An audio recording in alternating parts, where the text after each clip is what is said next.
Once Andy recovered from those wounds, do you have an idea like how his career changed from that? Or Yeah, he closed the factory to the public, so nobody was allowed in there then. And they say that's when, a lot of people say that's when Uncle Andy died, because that was the end of all his different artworks he was doing. But that's when he started getting into the portrait painting. Mm-hmm. And, it's always about money with Uncle Andy. It was the number one thing. Yeah, he was a savvy businessman.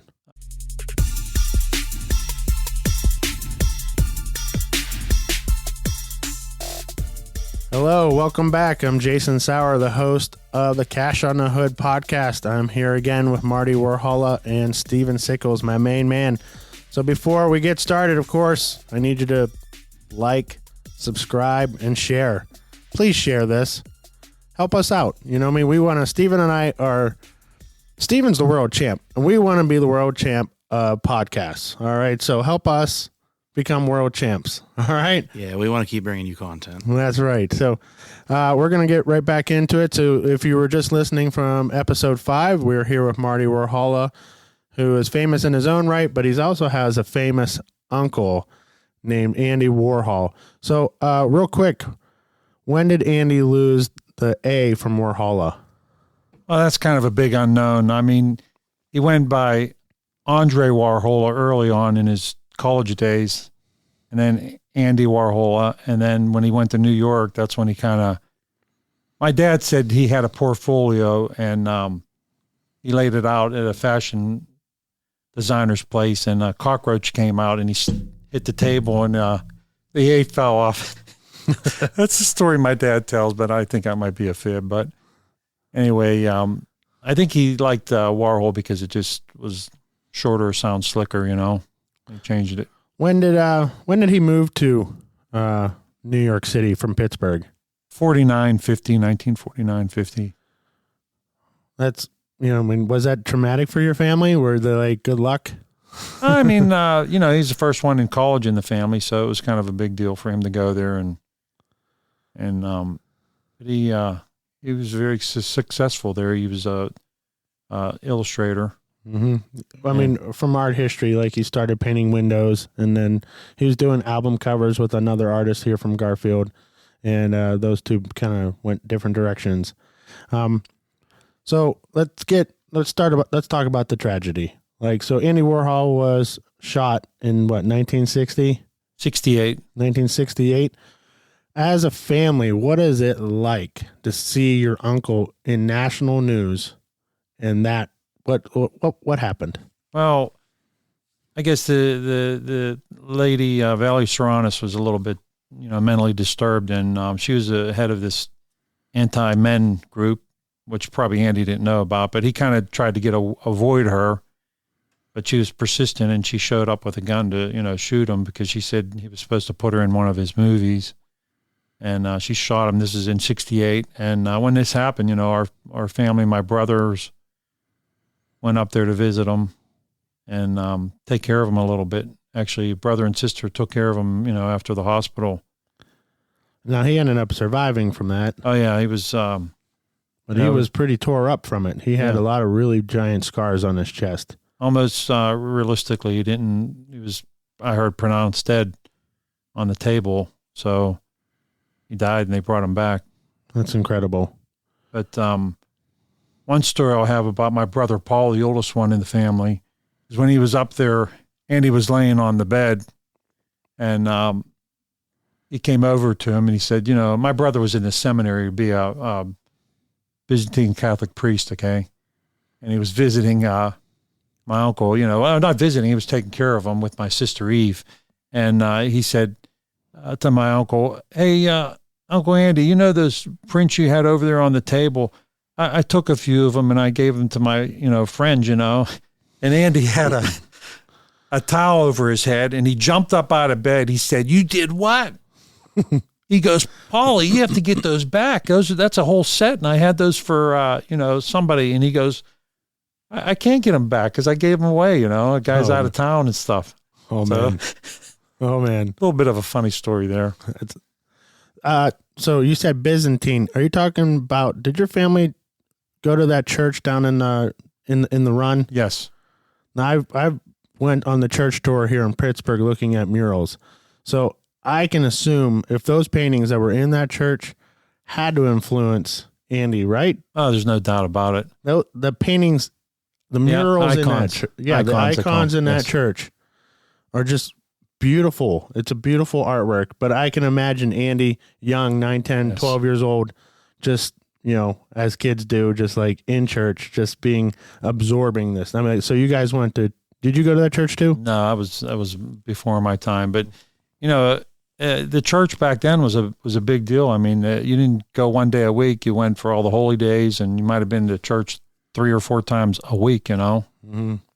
That was a big part of our family growing up, If you didn't know, Stephen, the churches and cathedrals in Pittsburgh are full of really great murals, and each church really has its own artistic identity, and it's kind of nice to go, even if you're not religious, to go on a church art tour. Yeah, I'd like that. I mean, I actually was born and raised Catholic. I just sort of got busy, and as hard as it is to say, I didn't continue with my following, but right.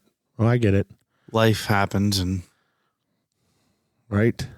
Well, once Andy recovered from those wounds, do you have an idea like how his career changed from that? Or yeah, he closed the factory to the public, so nobody was allowed in there then. And they say a lot of people say that's when Uncle Andy died, because that was the end of all his different artworks he was doing. But that's when he started getting into the portrait painting. Mm-hmm. And it's always about money with Uncle Andy. It was the number one thing. Yeah, he was a savvy businessman. Just on a genius level, and to me. One story I'll say about him, when I visited him in the early 80s with my ex-wife, all the mills were closing up around Pittsburgh, and it was like really depressing around here, around 82, I would say. Mm-hmm.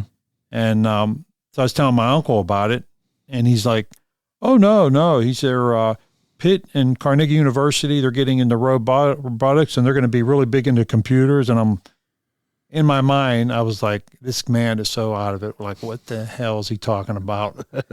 And it was like, I'm telling you, he had a seventh sense on top of it. He was just like, look at them now. I mean, he was so right. Yeah, that's exactly what they are. They're leading the field in robotics. Yes. Pittsburgh transitioned from steel to education and medicine, and transitioned slowly, but I think well. I mean, we still have our faults and our things that we need to work on.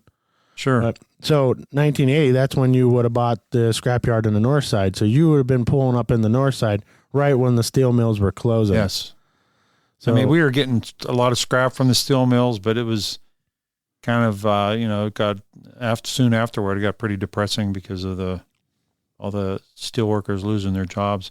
I remember reading a story about Andy. I guess he was invited by Carter to the White House, and he was sitting at the table with the CEO of U.S. Steel, and he gave him this idea. He said they should convert it into an amusement park where the roller coaster goes below the molten steel. Mm-hmm. Of course, Andy had that ribbing sense of humor, and nobody was laughing at that table, I don't think, but looking back, I wish I would have had a camera of his face on. Right. I mean, Kennywood would have been open then. So we went at a roller coaster to go across the river. Right? Yeah, because when you're at Kennywood, you can see there in Braddock, you can see the steel mill that's still there. Yes.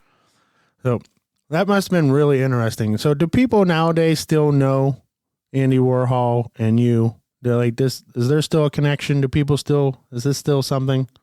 I believe so. I mean, a lot of young people come into the yard. I'll tell them, Andy's nephew, and they won't know who Andy Warhol is. It blows my mind that people don't know who Andy Warhol is, especially with the largest museum in the country to one sole artist. It's the largest. It's a 7-story building downtown Pittsburgh, next to the stadiums. They have you start at floor 7, then work your way down. So Andy Warhol was a collector of just stuff nonstop. He was really good of just collecting stuff, just like you guys. He even saved his garbage. Yeah. I mean, he would make these things called time capsules, and what he would do is put his junk mail, sometimes a piece of cake, whatever he would, it's probably someone famous, I'm sure, a wedding cake or something, but he would put all these objects into this case after maybe a week or two, or when the box would fill up, tape it up, date it, and he called them his time capsules, which is realistically now they're still opening them and they're like part of history, which is kind of neat.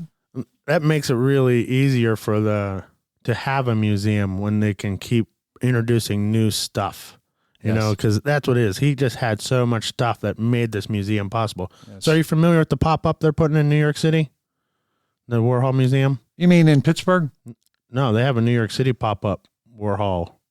No. I didn't know that. Okay, New York City is getting a pop-up Warhol. So they're moving some Warhol stuff to New York City. I'm sure they that's a financial decision. Sure.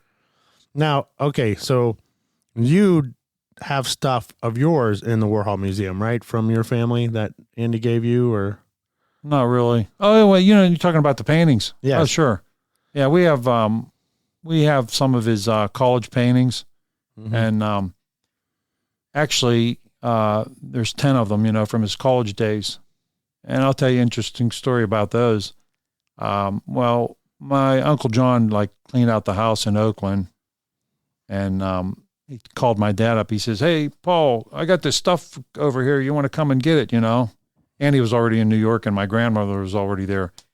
And here there was a stack of paintings and an old sewing machine left. My dad's like, "What about the rest of my stuff? Where's my," my dad had this bench at the foot of his bed with all his collectibles and things. He had actually 2 Babe Ruth baseballs that he had Ruth signed.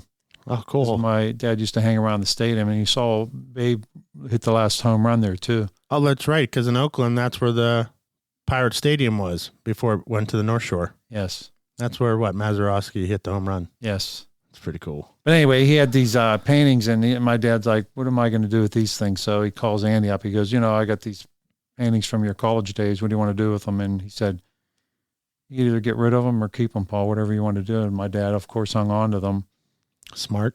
And 2 of them are going up for auction at Phillips, probably the 2 best ones, And one's the famous nose picker, and they call it Andy's first self-portrait. It's a abstract figure. It looks a little like Andy with his finger up his nostril, of course. And the other one's of a living room scene, it's called. It was an art project at Carnegie Tech. And those will be going up for auction in November 15th. So we're kind of excited about it. I do some stuff at Seneca Valley High School once a year where we judge artwork and give away scholarships to artists.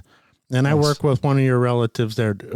What's his name? Donald. Donald. Okay. Yeah. Cousin so Donald. I look forward to hanging out with him once a year, and we judge. So Stephen, they all the high schools send in their best artists, and then we are able to give away scholarships at the state level. So we're judges at the state level for giving away art scholarships. That's great. Donald's a great guy too. He's involved with the Warhol Museum up there. Yeah, and, I think he's one of the directors of the foundation.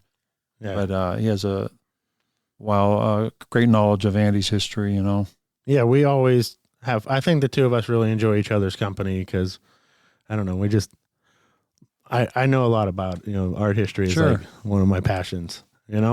So So for the first time today, I showed you a painting of Alice Neal, who painted Warhol with his shirt off. I'm told from art history, it's the only painting of Andy Warhol with his shirt off and those injuries. Yes.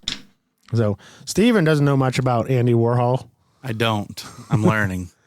So if you don't know, Stephen, there's a museum in the North Side. And I've heard that there was a museum. I didn't know where it was or what it was actually about, but I'm definitely going to look into going now. Yeah, I'll give you a tour there. Mm-hmm. Stephen is not afraid to try new things. So I know that'll be on his list of things to try. Oh, yeah. No, it's mentally there. Stephen and I travel America doing demolition derbies. Have you ever seen a demolition derby? I have. Where'd you see that at? Not long. I mean, probably, a month ago, I saw Demo Derby at Washington County Fair. Were you there, Stephen? Washington. I probably would have been. What day did you go on? It was a Friday or Saturday? Gosh, I can't remember, You probably watched Steven win first place. Didn't even realize it. Well, I did win the bone stock full size, and then right after that, my girlfriend Melanie won the stock compacts. Wow. One of the nights at Washington. Wow. I didn't make it the second night though. That's pretty cool. Yeah. So you don't realize you're sitting next to the world champ. With 2021 Unified Point Series. I've Steven won the Sickles. stock full size at Washington both of the past 2 years. So That's impressive. Steven build. How many cars you build a week, Steven? it feels like 20, a couple. Wow. Steven has a full shop of builders building derby cars for each and every weekend. They have 2-car hauler. They haul these cars. He's got his girlfriend involved in it. She's Yeah, she winning loves trophies. She's welding the car. She's cutting up. So she's in there getting dirty. That's the little girl I saw outside? Yeah, she's got to Wow. run 4 times this year. She just started this year, and she got 3 wins already, so Wow. she's doing good. Good for her. That's pretty incredible. Would you ever get in a derby car? I don't know. It sounds like fun, but it sounds dangerous. It is dangerous. Steven, you got any injuries? Yeah, that's what we were talking about before this, actually.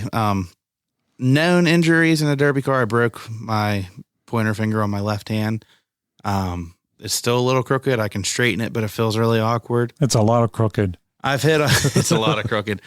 I've hit my body off the cage a few times, and I feel like I broke the boxer bone in my left hand one time at New Alex. I've definitely received bruised, banged up ribs, sides.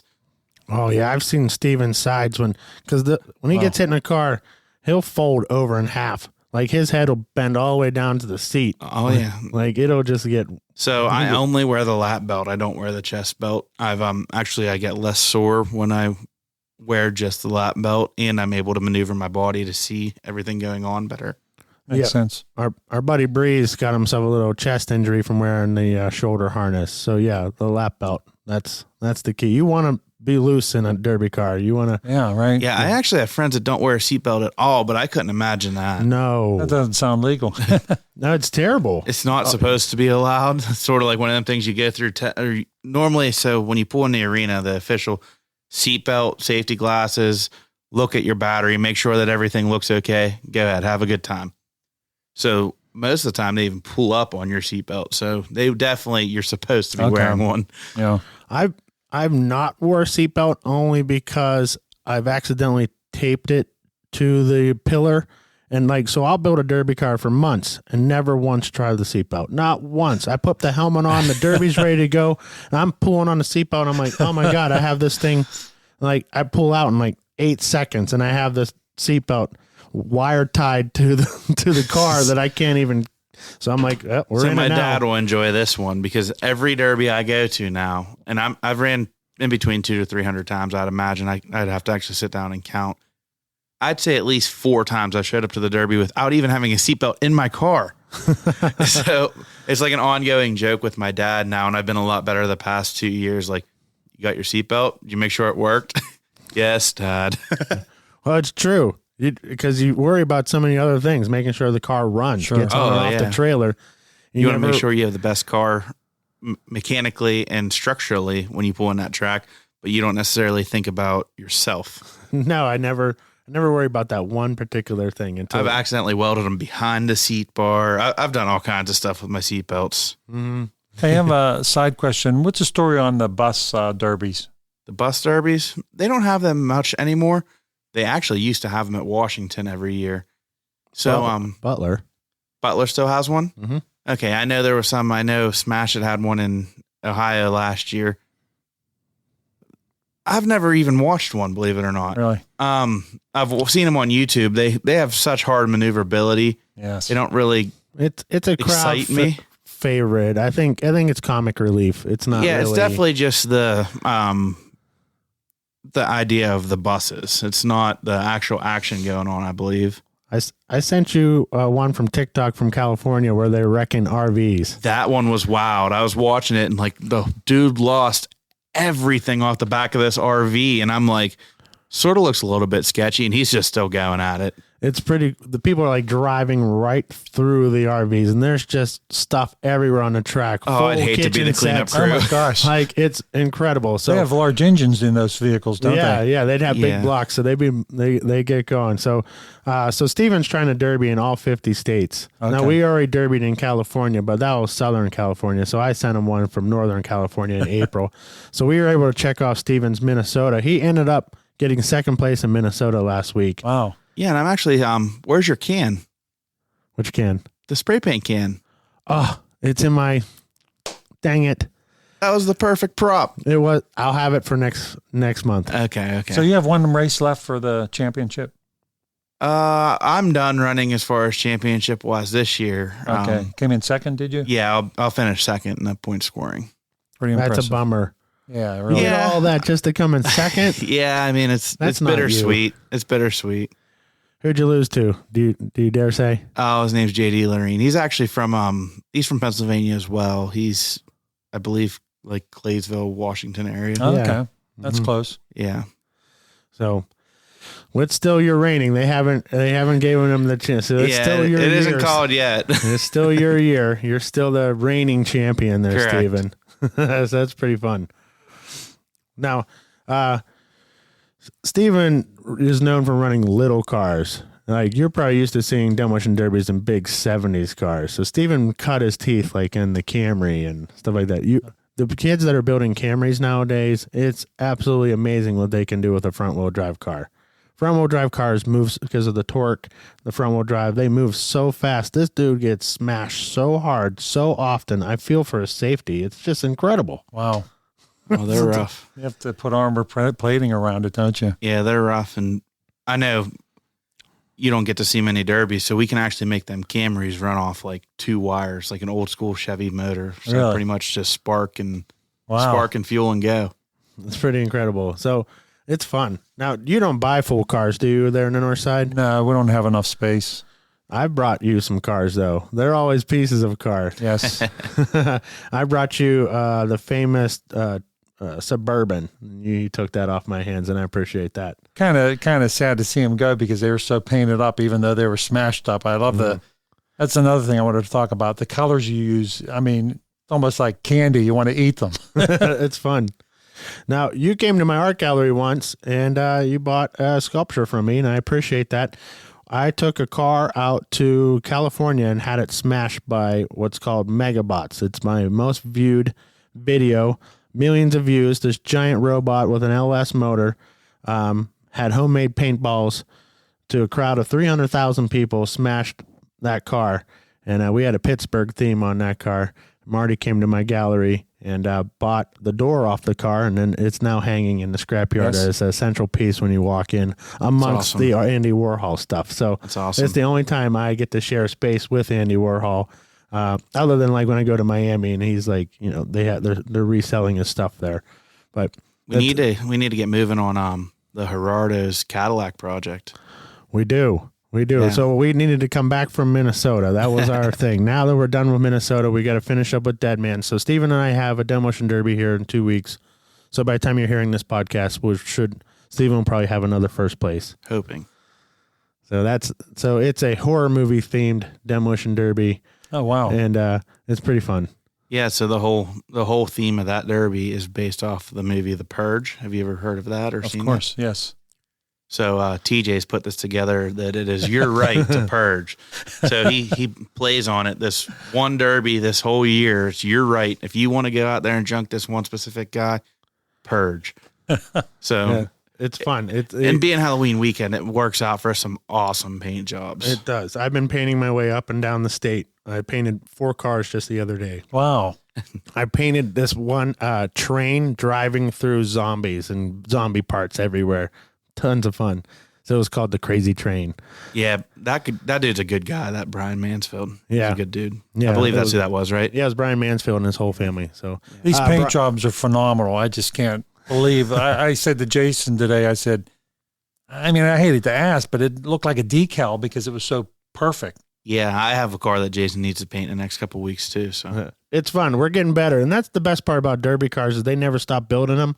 So I get to constantly practice my skills and techniques. And derby drivers, surprisingly are very smart, and they think about things, and they give me the opportunity to paint their dreams. So it's not just painting tributes like, whatever happened to grandma on a cancer ribbon or something, but they have like real ideas. Steven wanted Disney characters stabbing one another. So I was just going to talk about that. That's probably one of my most iconic cars in the history of Steven Sickles. Him and Kai did it, and we did the Disney Purge. So I love it. My favorite part of the whole thing was Mickey Mouse with a Purge mask on. That was it. Oh man, he had a big bloody knife. Knife, and Goofy was dismembered next to him. Yeah, we made up a scene that Goofy did something to Minnie, and Mickey was purging him. Hey, do you have a nice history of these things that you photograph them well? And I wish. Oh, I don't. Man, it happened so fast. Oh, I documented that one pretty good. I got a bunch of videos of the process, and okay, Steven does good. The hatch has Mickey Mouse in the mouse trap with dead Mickey. Love it. Seriously. Yeah. We crank out the paintings as fat, and so sometimes I don't have the opportunity to really so my TikTok has them. I film them as you're driving away. So on my TikTok at Most Wanted Fine Art, you can see a lot of these cars that I've painted, and it's fun. We have a blast. I've watched him paint awesome paint jobs on whole cars in less than a half hour. That's incredible. So I want to be in a speed painting contest. That's incredible. At Minnesota last weekend, there's just a line of cars for Jason waiting for him, and he's just boom car, boom car, wow. boom car. Kai and I probably painted 35 cars. Oh my gosh! In 2 days, it was total fun, and I love watching it all get smashed. I think watching that artwork get smashed is that's the John Chamberlain in me. I can't imagine your mind because each car is a different design. It has to be. So your brain's operating you're making something new on every one, and I'm that's wild. I have a lot of self-critique, and each and every time I draw one single line, every single time, this is probably my problem, but my problem is I think I could have did it better. I'm like, I could have just did that line just a little bit better.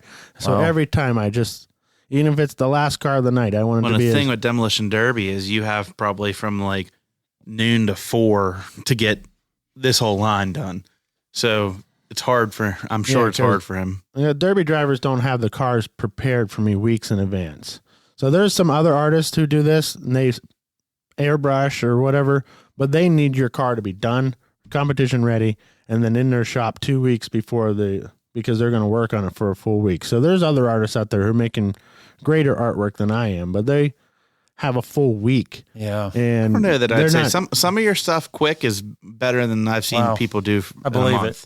I can believe it for sure. Well, it's, I do it for the Pittsburgh graffiti scene. I know they're watching me, and I want them to be proud of me out here. They just want my stuff to look clean. That's what I heard from the streets. Just make it look clean. That's how we hold the standard here in Pittsburgh. And I'm like, that's all I worry about. My stuff's got to be clean at the end. That way everyone feels good that I'm representing the city, You know what, Jason, I'm glad you're part of the city. We're proud to have you here, seriously. Well, I'm proud to have you here. I was so excited to move to the city of Pittsburgh, and Andy Warhol's nephew was my neighbor. I was stoked. I like getting to meet famous people. I got to meet Josh Decker last weekend. That was pretty cool. Right? That's pretty cool. So Steve and I, we do a lot of traveling, it's been a lot of fun. You got any other Andy Warhol stories before we kick it down? One small one. My uncle did a World's Fair back, I don't know what date it was, I'm guessing 63, 4 or 5 or something. In New York or New Jersey, they had a World's Fair. And I don't know if people know what that is, but it's Well, they had the one in Queens where they built the spaceships up on the towers. Yeah. Maybe that was where it was. I'm not sure. But anyway, he did this giant auditorium. The outside of it, he had the Most Wanted. Yes, I do. I remember this. And it was the FBI's Most Wanted, and it was on, large. I don't know if he did it painting wise or actually painted on the building itself, but it was a shocker to them, and they painted over it. If you can believe it. That was one of his first offensive pieces. It was pretty cool. The people weren't ready to celebrate the most wanted. Yes. And he also did car crash series. The Death and Disaster series. And I love. It's just kind of incredible because he does one where a woman, laying on the roof of a car, she looks like she's in bliss sleeping, Meanwhile, she committed suicide and jumped out of the building and landed on the roof of the car. That was like his only series where it's just black and white because he's usually known for his bright colors. Yes. And another one was where there was a car crash, car's on fire, and a guy's hanging on a telephone pole, which is almost, I don't know what you'd call dark humor, right? A little grim. Yeah, well, I think that he was pushing the envelope. You know what I mean? That's what a lot of his stuff he was doing was pushing the envelope. Yes. And we all know about the painting that he peed on just so he could get it to oxidize. Yes. All right. I'm so going to have to go to this museum. So he was experimenting with techniques. He was using a process called screen printing, which was just becoming new and able to be used by the general person at the time. And so, that's what kind of made pop art. He was using mechanical techniques to make the paintings, as referenced by these Warhols behind our head here. So they're very recognizable. And he just started making celebrities, and he knew that celebrity sells. Yes. It's pretty, so he knew more than we know it now. It's just like, obviously celebrity sells. That's the process you showed me last weekend, correct? The screen printing? Yeah, where we went to that art studio there in Minneapolis. Yeah. Yep, that's it. That's exactly it. So that's what they did. You're making multiple editions. So for young money, you buy prints, because it's only like $2,000 for a print, and then the painting is like $30,000. So, but they could both be silkscreen. Yeah, it's interesting how that works. I mean, if you think about it, it was made for packaging in the early days, and then Andy took it to an art form. Mm-hmm. But at the time, he also did painted comic strips, and then when he found out Liechtenstein was doing them, that's when he dropped it. And he said Liechtenstein was doing it better than him because they were showing it side by side. They both had a Mickey Mouse with a gold background. Okay, and Liechtenstein's looked. I could see why. Slicker, yes. Yeah. Well, he was using the dots, and Andy wasn't. Okay. So it was a very particular detail. Yes. But no, that was good that they kind of found each other and then moved in different directions. Absolutely. I don't know. Do you live the art lifestyle? Do you live this? Do you know it? Is it a part of deep in your life? Or? It is. I mean, I love art and enjoy it. And my dad always was into it. Mm-hmm. Up at his farm, he'd always be creating something outside, and made those chicken paintings back in the day. Nice. Steven collects art too. Yeah, so I think it's interesting. Actually, you guys are very similar. You collect art and you do your things. I actually have a bunch of panels from when you used to paint my cars. I have some of them saved that you've never even seen, probably. So, thank you, Steven. I've been saving them along the way. You're a true friend. The Disney van will live on. I'll cut some pieces off of it before it goes. Steven has been turning those paint jobs into digital animation. Yeah, they turn out pretty sweet. Wow, I'd love to see that. Yeah, it's pretty fun. So where can they see that, Steven? You can either see that on just my Facebook page, so my name, or you can see him on TikTok, Instagram. TikTok is Sickles911. You want to follow me on there and pay attention to what's going on with this. Yeah, and your Instagram is It's Sickles. I believe so. ITZ. It's Sickles. Sickles911. I tag you all the time, so I know what it is. Nice. So I always forget about Instagram for some reason, and that's something that they say that really that's the one I should be pushing. Well, there's levels of fame, and it starts with Facebook fame, TikTok fame, and then Instagram fame. Yeah, I'm very not Instagram fame. Right, and that is enormous. There's no matter how much people say, there's a huge difference between those two until TikTok comes. But that Chinese company, who knows, that platform could go away and they'll be back to Instagram again. But sort of be sad. I like the TikToks. I think they're fun. It's perfect. I've been trying to get into the YouTube Shorts, which is also TikTok, only because my 10-year-old told me that's where the kids are watching it. Okay. So more children are watching YouTube Shorts, which is TikTok, than TikTok. Yeah, just like Facebook has the Facebook Reels now. Mm-hmm. I didn't know anything about that till recently. And I actually got a $198 check from Facebook last month. Congratulations. That was pretty interesting. Yeah, really. Yeah. Right? Yeah. Lately, they've been giving out money to post on there. This is on your animation? No, that's on different derby content. Oh, okay. Yeah, that's pretty good. Yeah, the animations are more just for personal use. They're going to be used in some videos coming up and T-shirts and stuff. Cool. Yeah, he has this map where it kind of shows America, and Steven's like little cars are moving across the America. Yeah. It's fun. Each episode of because I'm doing the 50 states thing, and I'm going to do a little like mini documentary of each state. Nice. That is pretty interesting. So I want to close it up here, Steven. I think that went really well, Marty. I had a great time. We loved having you. So you're going to come run that MWFA class? We'll have to talk him into coming into a demolition derby. Now I've had you scheduled now for the last couple of months, and I was making sure that you were coming yesterday, and he said he watched all the episodes to make sure he knew what we were about, Steven. Yes. I appreciate you doing that. Well, thank you. Well, we appreciate having Marty Warhola here telling us his great story of his Uncle Andy and how he makes his living in the North Side metal business there. And, of course, our main man, Steven Sickles, world champ.